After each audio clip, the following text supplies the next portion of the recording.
you know how in shows when the main character is walking down the street or maybe sitting in a coffee shop and they look up and they lock eyes with just like this beautiful man or woman or whoever, and they're just like smitten right away, and they smile at them and wave or whatever, and that person like looks back at them and acknowledges them and then smiles back, only to reveal this horrible smile with all these crooked teeth. And in that moment, as the viewer, you just realize, man, here there is just this perfect person, yet this fatal flaw kind of ruins everything, right?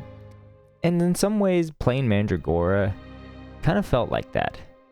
And I want to set the stage just by saying that I really did enjoy my time with Mandragora. There is so much to love about the game.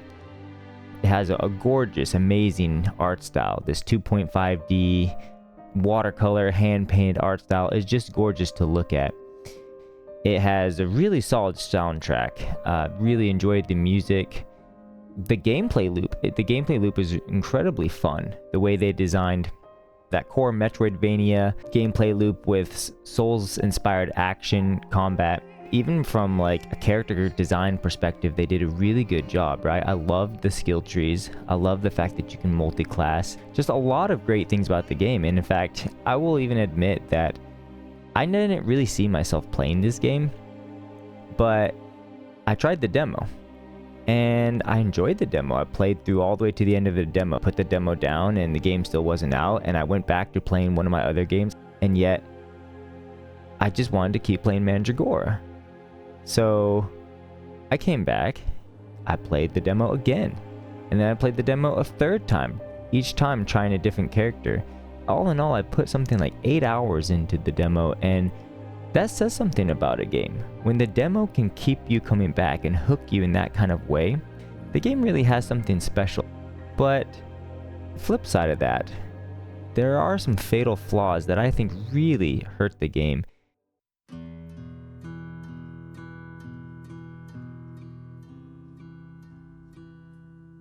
So my first big criticism for the game, honestly, comes in the form of the Entropic essence, right? So if you've played the game, you know that there's two big systems that allow you to customize your character and your playstyle. One of these systems is the skills trees, which is a system that I feel like they nailed. I love it. There's lots of nodes, the way you can multi-class 6 separate trees. They nailed it, right? You gather your essence, you upgrade it, and you can respec at any time. Promotes experimentation, flexibility, and it's just an altogether really dynamic, interesting way of engaging the players and allowing them to engage with the game and the system in a way that promotes creativity and is ultimately just fun. The other side of the character customization is the skills. Developers did an amazing job of designing incredibly fun skills that go along with the different schools of skill trees, right? And these skills are really cool, really fun. But there's a problem with this system. It doesn't use the infinite scalable souls that you collect throughout the game. No, it uses this very limited, finite resource that's not only limited, but incredibly rare. And it's hard to even collect it. And that in itself wouldn't even be all that bad. I was like, okay, this rare resource that we get, we collect it to upgrade our skills. But no, on top of all that, there's no way to respec. There's no way to experiment with it. You're locked into any decision you make with this finite, limited resource. And it, in my opinion, it completely kills your motivation to engage with and interact with this system. So, in the spirit of constructive criticism, I genuinely think that an easy way to fix this would just provide us a way to either A, respec the entropic essence that we collect, right? Let us spend some of our real essence to respec so that we can try out different upgrades for different skills, or if we want to respec and go into a completely different build, we have that freedom. These upgrades to these skills are very impactful, and a lot of like what creates gameplay variety from one build to a next. Or give us a way to farm this essence.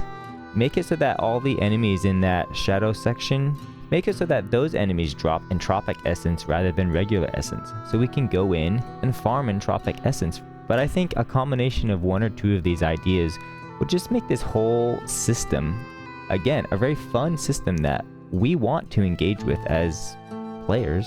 Just make it so much more engaging and fun, and encourage experimentation, encourage us to interact with the system.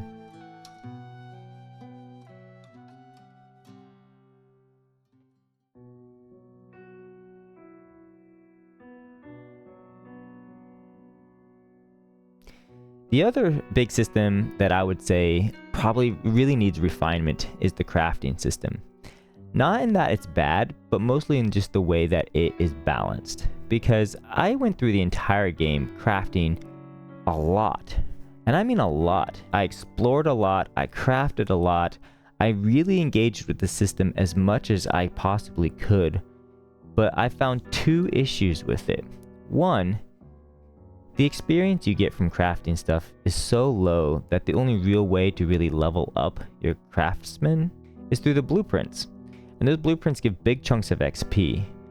But I would find a blueprint and it would be for an awesome weapon.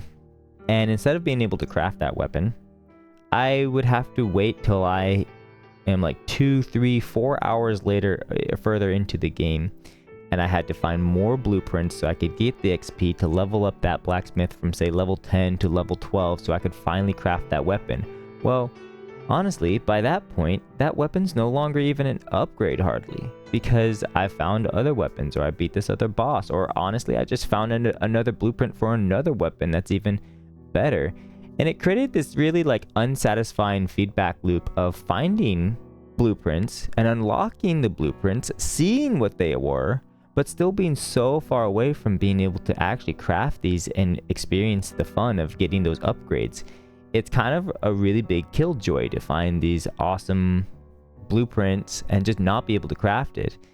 And then to take that one step further is that to craft these things, even if the level restriction wasn't there and we could just craft them as soon as we found them, the resource limitation is very high. For a game that is a single player, exploration, story focused game, I think the amount of just repetitive grinding that the crafting system requires you to engage in is honestly just absolutely unacceptable for a single player game like this.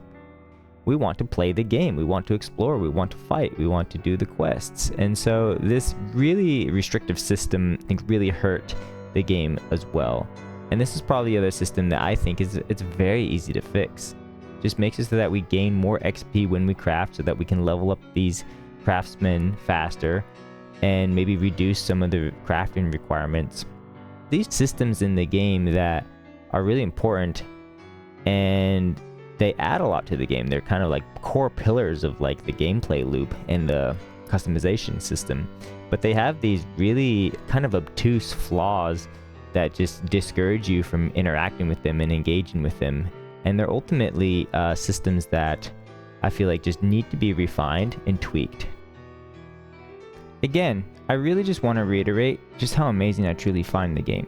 But these few criticisms that I have are honestly just the few things that I believe are holding this game back from being the absolute masterpiece that I know it can be.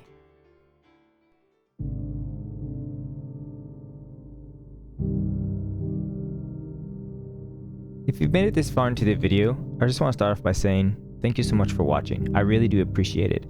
But also, I really want to hear what your thoughts and opinions are on the game. What are some things you do like? What are some things you don't like? What are things you would want changed? And if you like this kind of analytical analysis of games and their systems, then maybe subscribe. Thank you so much for watching.